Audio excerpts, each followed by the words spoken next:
Good. All right, Coach, what's kind of been the message to this guys? Because this is one of those games where certainly motivation typically isn't something that a coach has to do, but what do you say to the guys leading up to this? I'm only here because I have to be. I've been waiting on that one. Well, I mean, you know, obviously with the history of this game and the rivalry of this game going, you know, back before I was probably born, but even, you know, you're working on strategy, you're working on what you need to do to win the game, and you know, if I got to motivate these guys for this game, then we're in trouble. So, you know, but we try to concentrate on getting better and correcting the things that we didn't do well in the last couple games, and you know, get ourselves in a position where we can win the game. Still, these guys are fairly new to the area.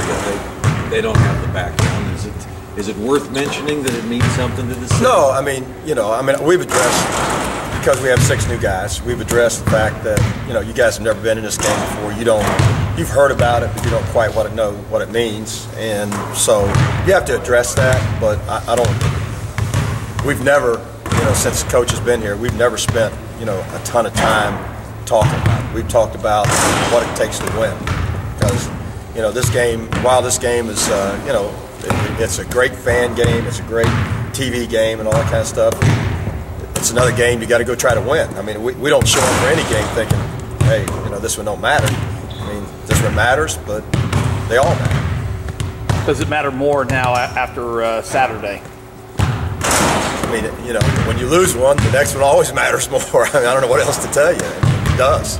And we lost a tough game Saturday. We didn't feel like we played our best. Guy throws at a 30-footer, and you know, I'm sure Kansas, you know, last night, I'm sure they feel bad too. But you know, this game's big because we did lose the last one, and you know, we're getting down the stretch. We need every win we can to add to our resume. What's it going to take to win this one? Any specific things that are different than any other game? You know, I mean, we gotta can't go 0 for 11 from 3. Can't get out rebounded like we're in the last game. We've got to get more than about 18% of our offensive rebounds back on our missed shots, and you know, we can't walk away from 3-point shooters when the game's on the line that we know are 3-point shooters. Having experience, Larry, in several big games throughout your career, what's important? What do you see as the common factor for teams being successful in high emotion games? Well, you know, you got to use that emotion to fuel you, but you can't let that emotion make you do things that you don't normally do. And, you know, nobody's fooling themselves about this game. It's going to be a high emotional game. It always has been. Again, we've got a lot of new guys, so for them it's probably not going to be quite as emotional maybe as guys that have been in the game a lot. But the common factor is, you know, being hyped or jacked up, whatever you want to call it. You know, that lasts for about 5 minutes, and you can't have a letdown, and you can't, you know, let the emotion of the game get carried away and get you distracted from what you're there to do, which is, you know, to play great defense, rebound, run your offense, and get good shots. You know, you can't get into you know, talking back and forth. You can't get into all that kind of stuff, because the emotion can do that to you if you're careful, or the emotion can let you come down and, hey, you try to be a hero. We don't need heroes. We need soldiers. I need soldiers in this game, guys who do their job, okay, and getting that foxhole together, okay, and battle together. I don't need some hero coming out here trying to get 30 and win the game, taking bad shots, and some guy going for every steal and trying to, you know, gamble every time on defense. You need soldiers in this game. And emotion, if you're not careful, like on the battlefield, will try to make you be a hero. And I don't need heroes. I need soldiers. Larry, you've seen the game downtown. You've seen the game on campus. Glad it's back on campus? Well, I mean, you know, it's a college basketball game. I said this in the press conference the other day. It's a college basketball game. It should be on a college campus. I mean, you know, if we were moving it down there because we needed more seats, you know, and all that kind of stuff, that would be one thing. But you know, I think it's good it's back on college campuses. I mean, you that's where it belongs. I mean, I think the more times you can play on college campus, no matter who the opponent is, it's better for the students. It's a better atmosphere.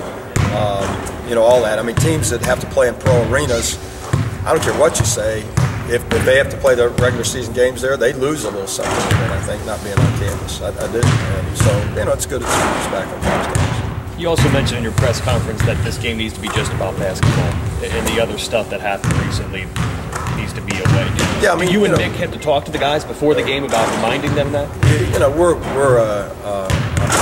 a couple years away from obviously the incident that happened when the last time was on campuses, and we address it. You're going to address it, but you got anytime there's an emotional game, you probably need to address it. And we certainly want to represent University of Cincinnati the right way. That's a foundation, just like defensive rebound is a foundation for us. Being Bearcats and representing your school the right way, representing your family and yourself the right way. That's something that we talk about not only before this game. We try to talk about it all the time. You are representing yourself, your family, and you're building a reputation for yourself, your family, and University of Cincinnati, for the Bearcats that came before you and the Bearcats that will come after you. And you always have to be mindful of how you act and what kind of, how do you want to represent yourself? What do you want them to say about you? You want them to say, hey, that guy was a great competitor, okay, but he was a great competitor in the right way. And that's what all college coaches do. I know Coach Mack, I'm sure, wants the same thing, Larry, what impresses you about Xavier? I'm sorry? What impresses you about Xavier after looking at them? Well, obviously, they get the ball up and down and score a lot of points. I mean, they're averaging 77, leading the Big East, and they get out in transition and can shoot the three. They're great at shooting the three in transition. With Stainbrook down low and Reynolds playing really well down low, when they get in the half court, they get the ball inside of those guys, and Stainbrook's, he's tough to deal with. He's just so big, and he has great hands and a great touch, and I'm impressed with them offensively. Not that they're a bad defensive team, but I think their forte has certainly been offense, and where our forte has been defense and not offense, there's probably has been more. The forte has been offense and not as much defensively, but you can throw everything out the window in this game. Are they any different defensively now because they've been switching things up, playing zone, playing 1-3-1 trap, playing man? Yeah, Coach Mack's trying to find a way, for his team to be a better defensive team, and as the season progresses, if you're a good coach, that's what you do. You try to, just like we're trying to find a way to be better offensively and continue to be a good defensive team. And that's what you have to do. You have to research, you have to change some things, you have to tweak some things. And yeah, I would say, they're a much better defensive team than they were a month ago. There's no question. Just watching them on film. You talked about the players' emotions. For you, is this the next team on the schedule, or do you get a little more amped for this one?